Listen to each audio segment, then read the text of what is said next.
Hello everyone, this is Erik, the Asian movie enthusiast, and tonight, this is part 3 of our exploration of Asian horror films released during 2009. Now tonight we have a nice mix of titles and styles of horror, so let's get cracking on these. And as always, titles for all the movies I discuss will be listed in the description box below. Now our first film tonight is one in a well-known franchise, and that is Ju-on, Old Lady in White, also known as Ju-on White Ghost, a Japanese horror film. The spiritual rage continues in this spin-off of the Ju-on mythos. As many people know by now, there were 4 Ju-on films released from 2000 to 2003. This franchise went on a 6-year hiatus before returning with 2 films in 2009. One of which is White Ghost, which has a runtime of approximately 1 hour. Now, most elements of the previous installments are preserved in this one. For example, an emphasis on creepiness, a fragmented storytelling structure, a solid death count, some jump scares that don't necessarily rely on loud noises, etc. These characteristics will likely please viewers who are big fans of the series, so that's a good thing. Now, there are some nice scare tactics in this one, and the filmmakers mix things up a little bit. It's not just the same thing over and over again. The very beginning has a pretty cool introduction involving a bag in the middle of a snowy area. It reminded me a little bit of the Tomie franchise, actually. There are also some bloody corpse shots in a scene involving a large mirror that I liked. Now, my favorite moment, however, is the violent finale that is certainly memorable. This is probably the bloodiest film of the franchise that is not really known for its violence overall. But since you're watching this video, I assume that some blood will not traumatize you, but fair warning, this is the bloodiest of the Ju-on franchise. But overall, I think Ju-on White Ghost is not quite as harrowing or atmospheric as its predecessors, at least in terms of pure dread. Those films seem to build the dread throughout the entire runtime, whereas the dread in White Ghost kind of comes and goes. Not a big problem considering the high number of scares that are in this movie. So even in cases where the dread kind of disappears or dissipates a little bit, it's right around the corner anyways, so it's not a big negative. There is not much emphasis on storyline or character development here either, which is not really surprising given the franchise we're dealing with, but there is a reason behind the curse that is eventually shown, I think near the end of the film. So Ju-on White Ghost is a pretty good flick. If you're a fan of the franchise, again, I definitely recommend it. And the availability of this one is that it is widely available, and it's in a DVD release with Black Ghost, which we will be covering in a moment. So they're both kind of together on one DVD, and the DVD basically plays both films back to back because they're both only about an hour long each. So it plays White Ghost, and then immediately when White Ghost ends, it plays Black Ghost because they're both kind of related films. So the DVD release in this is very convenient. You get 2, really the length of one feature film. So it's a pretty good deal. You can usually find it pretty cheap. And the next film, I basically spoiled it for you, which one I'm covering next, and that is Ju-on Girl in Black, also known as Ju-on Black Ghost. Again, Japanese horror film.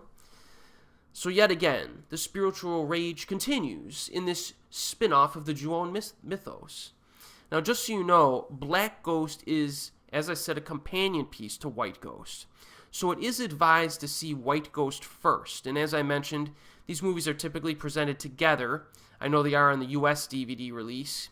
But I just wanted to give you the heads up on that, just in case you find them separately in some other countries or on a streaming site.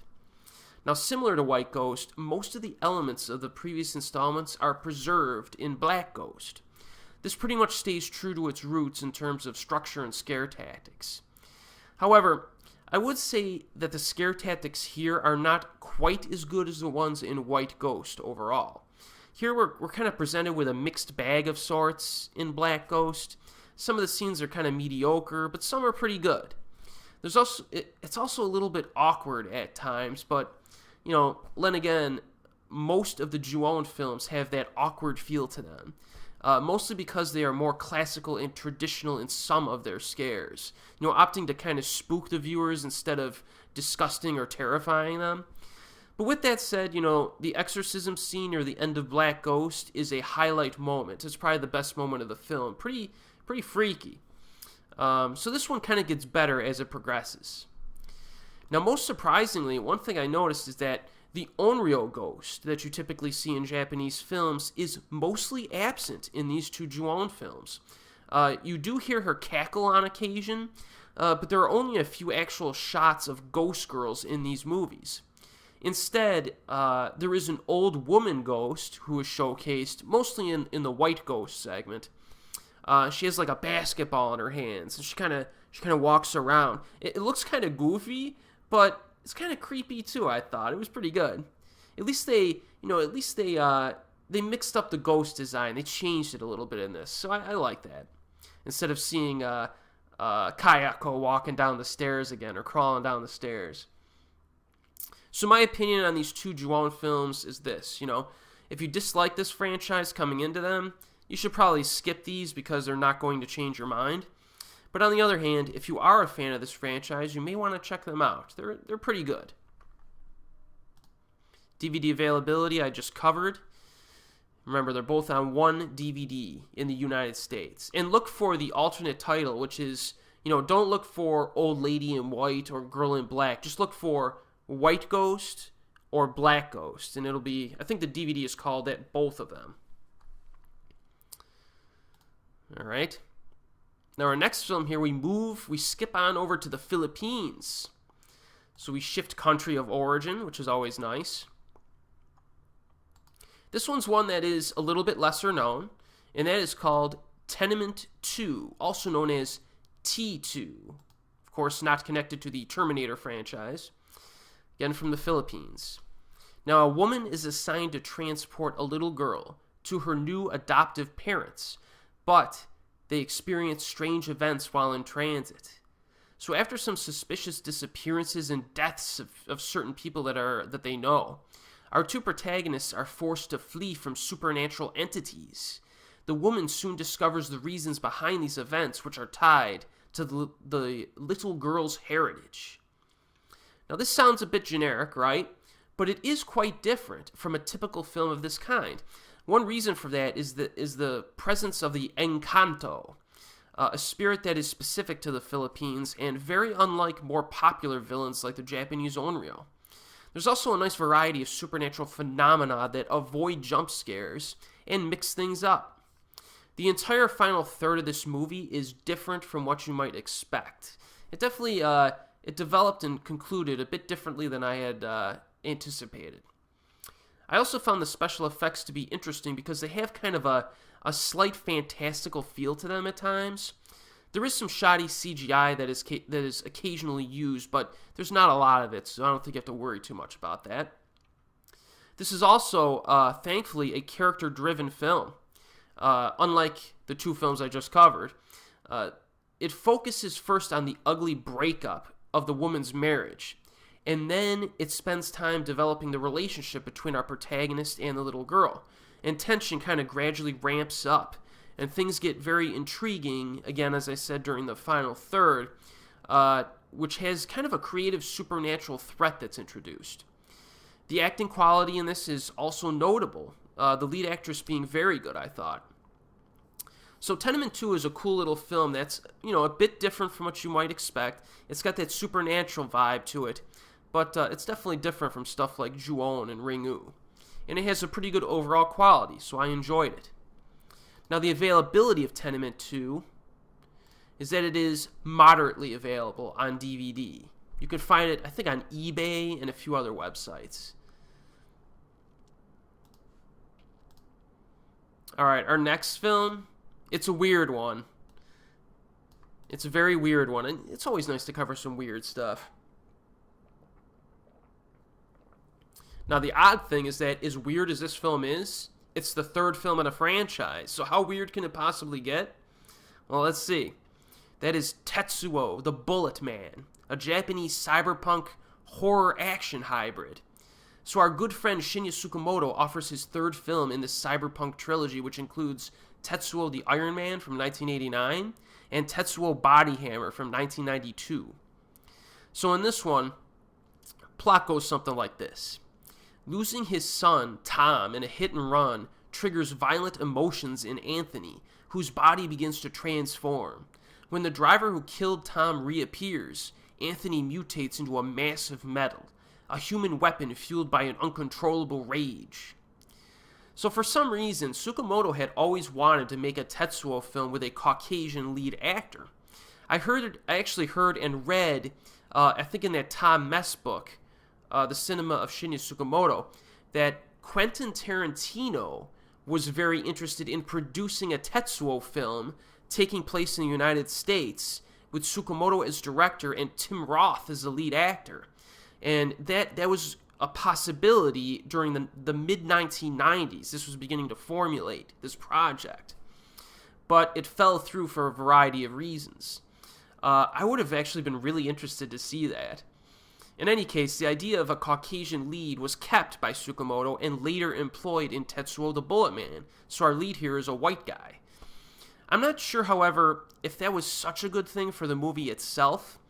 It forces the Japanese supporting actors to phonetically speak a language that they are not really used to speaking, and that takes a bit away from their performances a bit.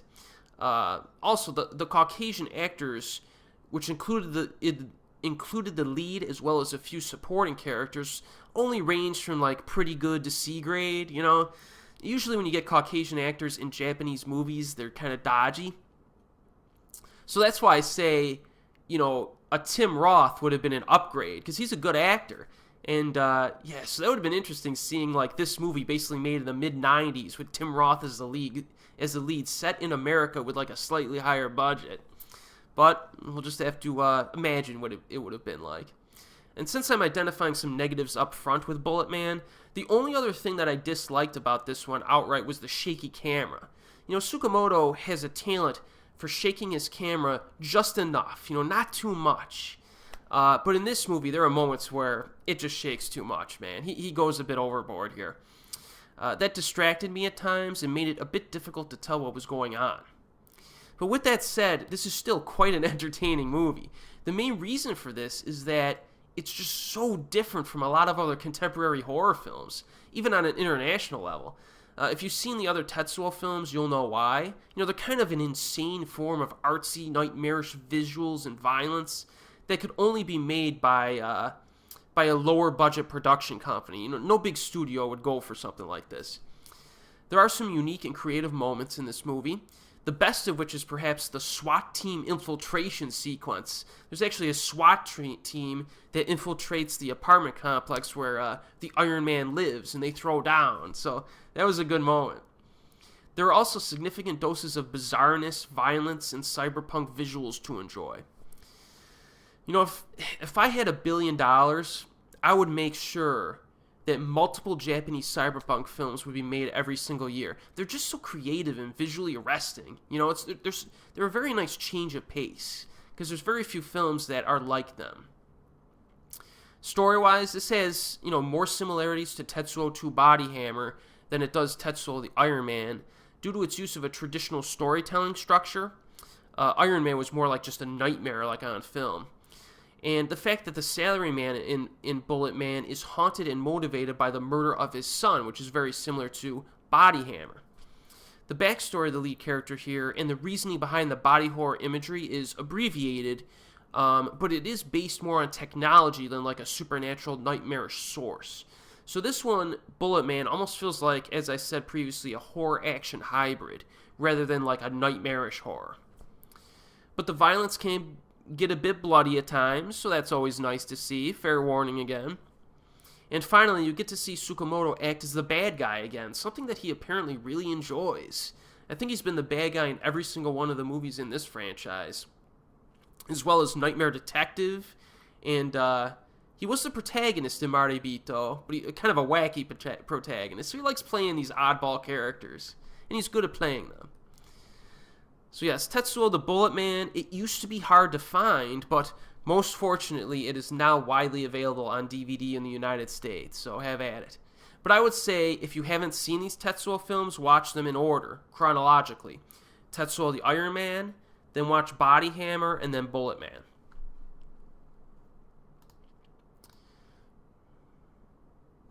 Okay, what do we got next here? Oh boy. Alright, our next film here is a documentary-style horror film from our good friend Koji Shiraishi, the director who previously gave us Noroi from 2005, which is one of my favorite horror films of all time. And this one is called Occult from Japan. This film begins with a mysterious murder at a Japanese resort by a man whose body is never found after he jumped off of a cliff following the act. Now, the murder claimed the lives of 2 women and injured an unemployed man by carving a strange mark on his back.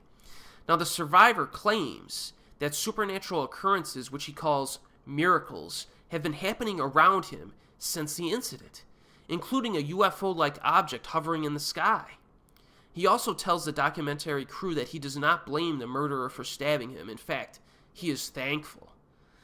Not exactly the reaction you would expect from someone who has been assaulted, and that's one thing this movie gets right. It contributes to some strange characters who have a creepy calmness to them. You know, this guy, this survivor, interprets the vicious murders as a fulfillment of a ceremony commanded by God. And that's another thing this movie does well. It blends in extraterrestrial phenomena, supernatural phenomena, and human terrorism together in creative ways. And this director uses that God-alien combination again in at least one of his subsequent films. But the terrorism angle, in particular, adds a sense of realism to the horror in Occult that balances out the alien and the supernatural stuff.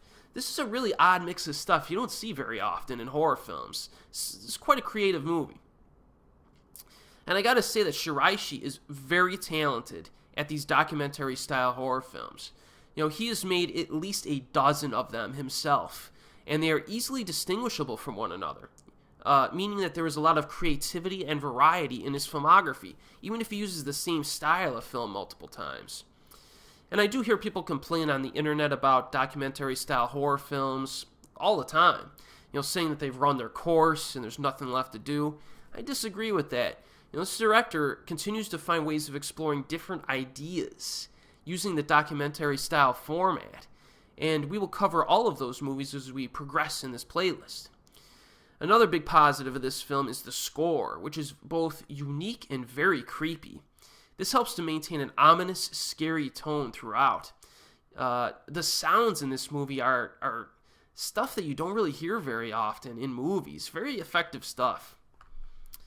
Now, this film actually begins very strongly with the creepy footage of the knife attack, but then gradually builds a strange mythos surrounding the violent event, using the aforementioned themes that I mentioned.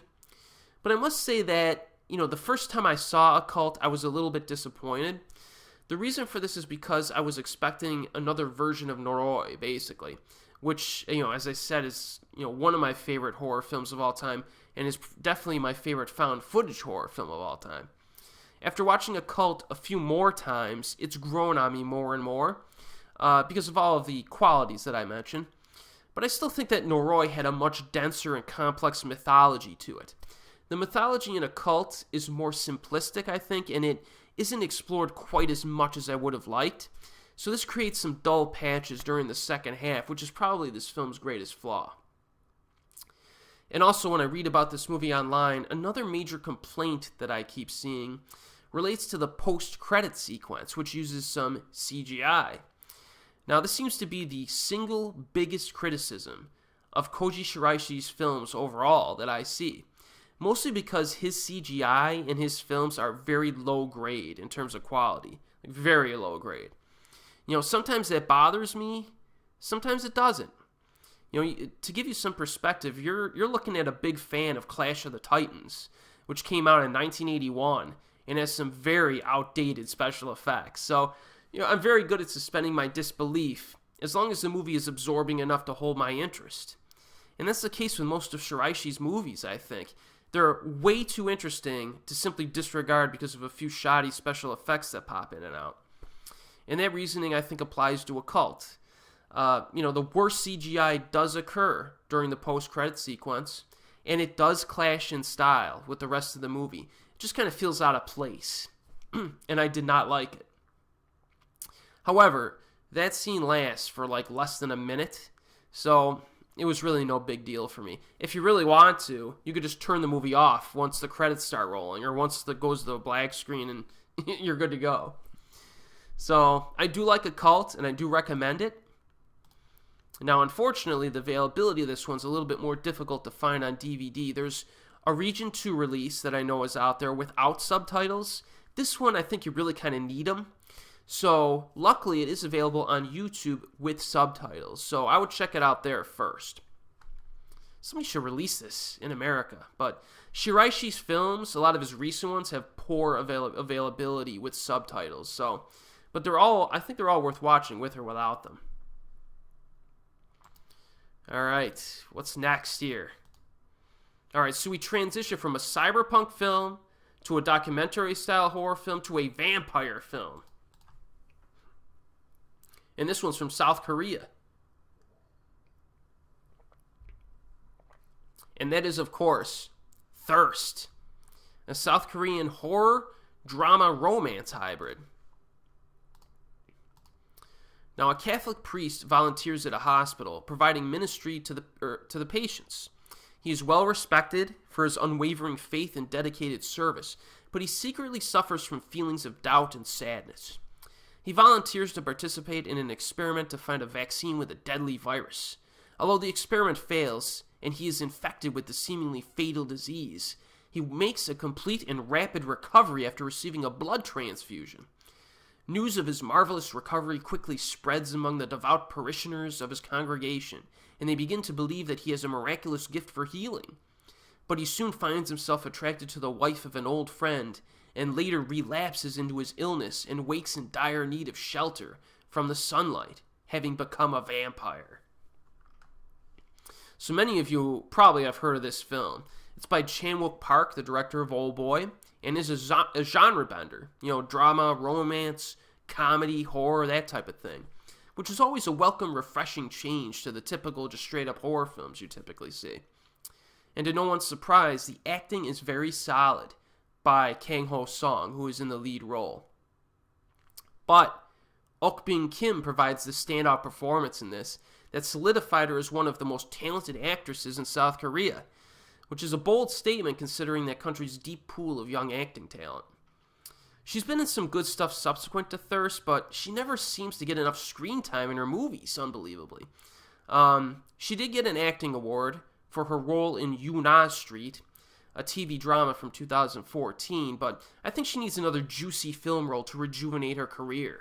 I'd like to see her in a like a Hong Jin-na film or something like that. Get with a heavy hitter again and get a juicy role. She's a very good actress. Now, the script for Thirst is kind of a jack of all trades. It touches upon, a variety of themes. One problem with this, I think, is that, these themes are never really fully developed. But that's not a huge problem given the fact that this focuses more on character interaction anyways. It kind of plays with the themes as it goes through the character interaction. Now, some of Park's other films are similar in this regard, but I think that some of those films, especially like Sympathy for Lady Vengeance, so to speak, do a little bit of a better job at tapping the most interesting elements that they're exploring, you know what I mean? But Thirst does a good job overall. The final 40 or so minutes of Thirst are the most entertaining because Ok Kim begins to gleefully just dominate the film, and it shifts more decisively towards horror during that section.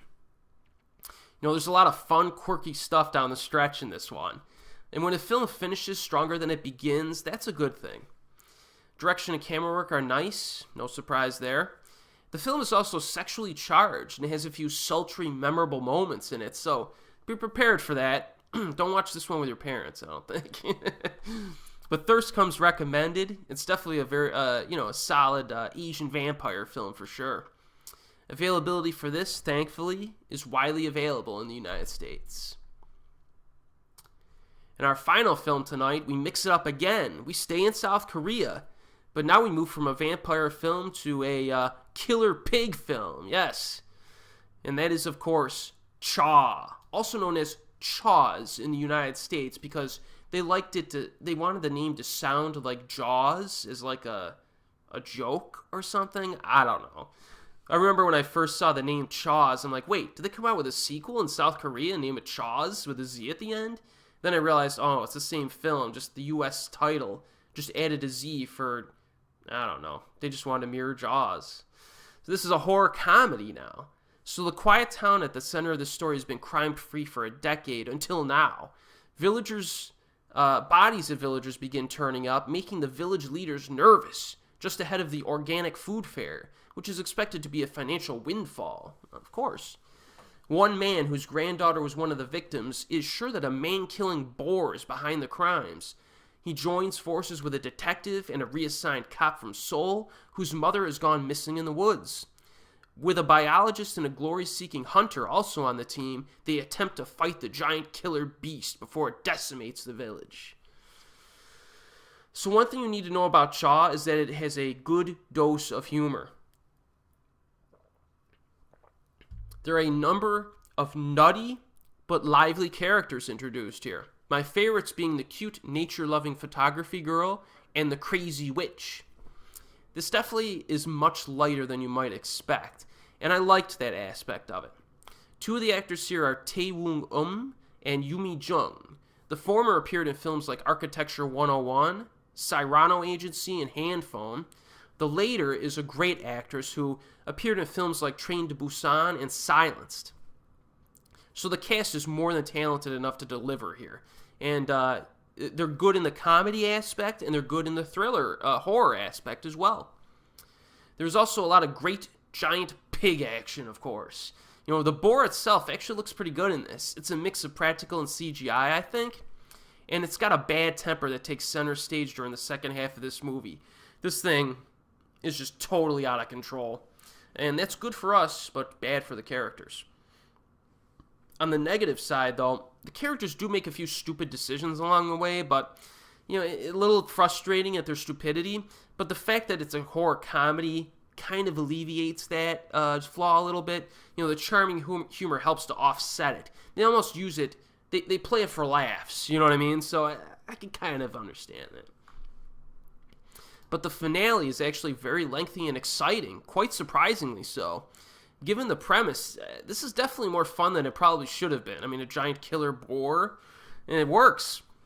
On a side note, the end credit montage seems to be a playful ode to a popular American film from the 1980s, so look out for that. As soon as I saw the end credits, I just started laughing. I don't know if most people would get it, but if you've seen your fair share of American horror action flicks from the 80s, you'll probably like it. It's a pretty cool ode or homage.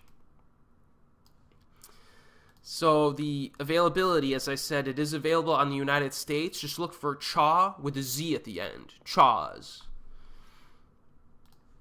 All right. So that's it for tonight. That concludes part 3 of this video. And be sure to join me for part 4, where we will cover my personal favorite Asian horror films from this year. Now, I know some people would probably rank Thirst as their favorite, or even Occult. Some big fans of that one. But, yeah, some of the ones in the next video I think are pretty solid. So, as always, I will see you next time.